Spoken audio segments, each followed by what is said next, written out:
Selamat datang kembali di Jin dan Jun Channel bersama saya Junaidi dalam seri pembelajaran mata kuliah pengantar manajemen dan bisnis. Guys, kita akan bahas tema kita kali ini melanjutkan pembahasan sebelumnya tentang jenis model bisnis. Oke guys, video sebelumnya kita sudah bahas berdasarkan produksinya. Kali ini kita akan bahas berdasarkan fisiknya. Oke. Apa yang mau kita bahas pada pembahasan kita kali ini? Kita akan bahas jenis model bisnis brick and mortar, e-commerce, brick and click, dan kelanjutan pada video berikutnya nanti kita bahas pada jenis bisnis marketplace, dropship, dan afiliasi. Oke, yang pertama, apa itu jenis model bisnis brick and mortar? Oke. Teman-teman, bisnis ini merupakan bentuk bisnis tradisional yang menjual barang atau jasa melalui toko fisik. Jadi sebenarnya bisnis ini udah nggak asing lagi buat teman-teman. Kalau teman-teman lihat toko, lihat warung, nah itu adalah sebuah bentuk model bisnis brick and mortar. Oke, nah kemudian jenis model bisnis ini dari sisi transaksi itu dilakukan ke konsumen akhir secara tatap muka langsung gitu. Jadi penjual dan pembeli langsung bertatap muka, kemudian pembayaran pun langsung, barangnya pun langsung diberikan gitu. Atau kalau modelnya jasa langsung diberi pelayanan. Oke. Nah, brick and mortar ini bisa digunakan oleh produsen langsung atau distributor langsung ataupun agen-agen lainnya. Nah, contoh sederhana teman-teman, biar teman-teman lebih mudah menangkap jenis model bisnis brick and mortar ini adalah misalnya toko kelontong, oke? Kemudian SPBU yang teman-teman lihat gitu ya, itu kan sebuah distributor, produsen dan sebagainya. Minimarket, nah itu juga terjadi tatap muka langsung antara penjual dan pembeli, supermarket, pusat grosir, pasar tradisional, dan lain-lain. Banyaklah ada di sekitar teman-teman. Nah, apa tantangan dari jenis model bisnis ini? Tantangannya itu saat ini, kondisi saat ini, itu banyak bermunculan bisnis online yang bisa dilakukan tanpa batas waktu dan lokasi usaha.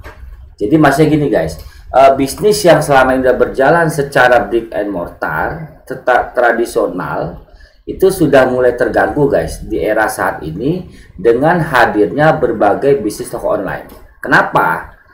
Karena bisnis toko online itu waktunya tak terbatas guys. Bahkan bisa dilakukan pemesanan 24 jam gitu ya.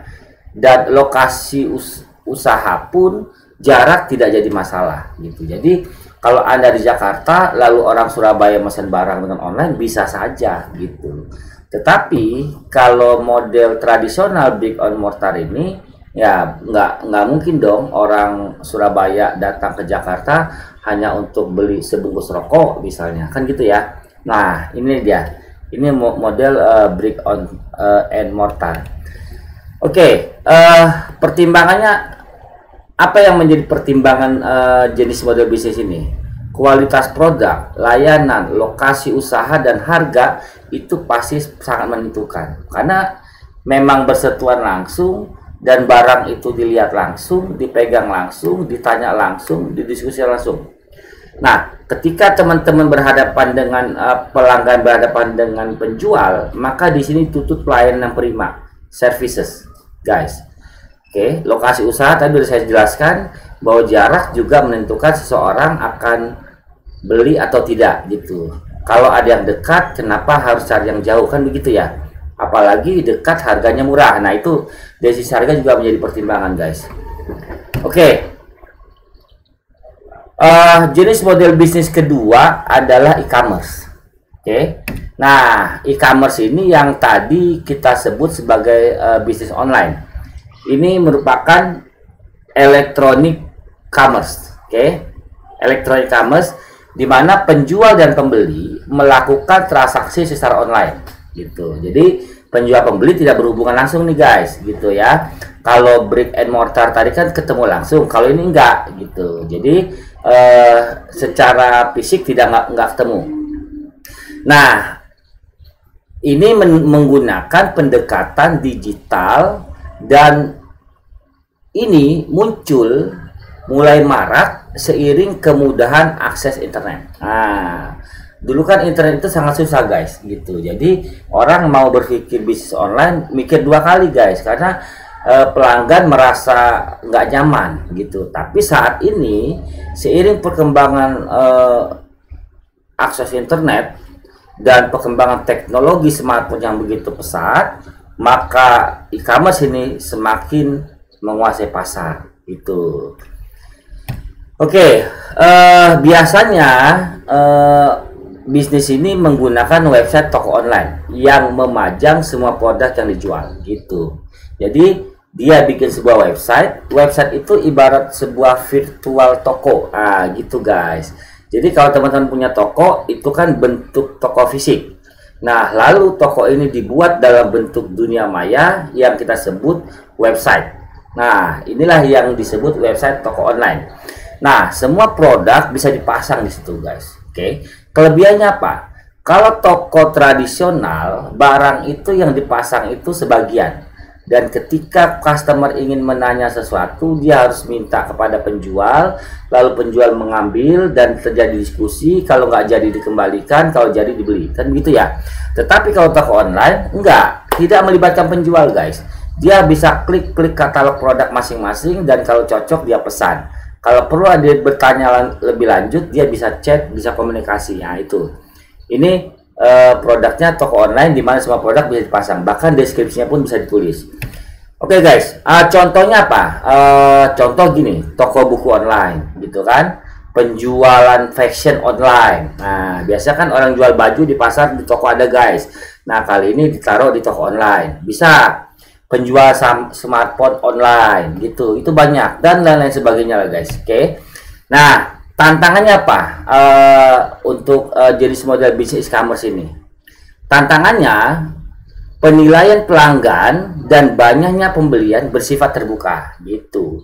Jadi kalau tradisional kan, kalau ada pelanggan yang kecewa, nah nggak semua orang tahu itu kecewa guys. Bahkan pembeli berikutnya pun belum tentu tahu kalau dia tidak dapat ceritanya gitu ya. Tetapi kalau toko online, sebelum orang membeli produk itu, dia pasti melihat yang namanya review pelanggan. Nah, berapa banyak ini barang sudah dibeli, itu kan terbuka guys informasinya. Kemudian apa kesan pesan pelanggan? Kalau pelanggan bilang bagus, recommended, oke. Nah, itu berarti kan bagus tuh, oke. Sesuai pesanan, fast respon. Nah, itu biasanya istilah-istilah yang ada di toko online guys. Oke. Nah, ini biasanya mendukung guys. Kalau memang review dari pelanggan itu positif, biasanya ini mendorong pembeli berikutnya. Tetapi kalau negatif, ini membuat pembeli berikutnya mencari alternatif toko online lain. Siapa tahu ada yang review yang lebih baik. Nah, ini tantangannya guys. Oke. Nah, pertimbangannya adalah kualitas produk jelas. Layanan. Di toko online juga ada istilah layanan guys. Yang ada istilah namanya fast respon. Pengiriman bisa cepat. Nah, itulah. Jadi kalau teman-teman punya toko online, lalu ada orang bertanya tentang sisi produk, teman-teman jawabnya lama gitu. Nah, itu sama aja orang datang ke toko teman-teman, tokonya nggak ada orang, orangnya tidur. Akan begitu guys. Jadi ya layanan pun penting di toko online ini guys. Oke. Jumlah penjualan juga harus ditingkatkan guys. Nah, biasanya toko online ini untuk di awal-awal penjualan agak berat karena butuh sekian customer untuk menjadi testimoni untuk pelanggan lain. Tetapi ketika dia udah berhasil mendapatkan sekian pembeli, maka pembeli berikutnya akan sangat mudah untuk mengambil keputusan. Oke. Nah, harga juga menjadi pertimbangan guys. Yang pasti ketika kita bicara toko online, maka akan banyak orang-orang menjual barang yang sama dengan kita. Berarti harga, kecepatan, respon itu menjadi tolak ukur untuk pembeli menentukan akan belanja di toko mana. Oke guys, yang Ketiga guys, kita ada jenis model bisnis yang namanya brick and click. Oke, apa itu brick and click guys? Model bisnis ini sebenarnya gabungan dari mortar and brick dan e-commerce. Nah, jadi brick and click ini gabungan dari jenis model bisnis mortar and brick dan e-commerce. Kenapa? Kalau mortar and brick itu tradisional, kalau e-commerce itu toko online. Kalau brick and click itu penggabungan guys. Jadi secara fisik dia tetap buka, secara online pun dia buka guys, gitu. Sebuah usaha memiliki toko offline dan toko online secara bersamaan. Kenapa? Karena biasanya sebuah bisnis yang secara fisik dia memiliki basis pelanggan yang setia, ketika beralih ke online, dia nggak mau kehilangan basis pelanggan yang selama ini ada secara tradisional, tetapi dia ingin memperluas jangkauan agar orang-orang yang merasa jarak menjadi masalah bisa ikut berbelanja di sana. Itu guys. Nah, salah satu yang mendasari lahirnya model bisnis ini adalah keinginan untuk menyediakan kemudahan belanja online bagi konsumen sekaligus tetap mempertahankan konsep belanja offline yang sudah bisa dilakukan. Jadi nggak ada yang hilang nih guys. Justru model tradisional muncul yang namanya toko online, yang hanya online dia mulai membuka model fisik. Nah itu guys. Oke. Nah, beberapa bisnis yang menerapkan model bisnis ini adalah bisnis fashion. Nah teman-teman coba lihat deh, banyak orang di tempat-tempat pusat grosir pasti ada orang jual grosir baju, tetapi secara online pun bisa dibeli gitu ya. Penjualan obat dan lain sebagainya banyak lah guys. Oke. Guys, untuk model bisnis berdasarkan fisiknya ini saya bahas 3 jenis model bisnis guys. Oke, jenis model berikutnya adalah marketplace, dropship, afiliasi.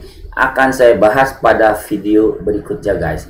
Terima kasih, semoga materi ini bermanfaat. Jin dan Jun Channel mohon pamit.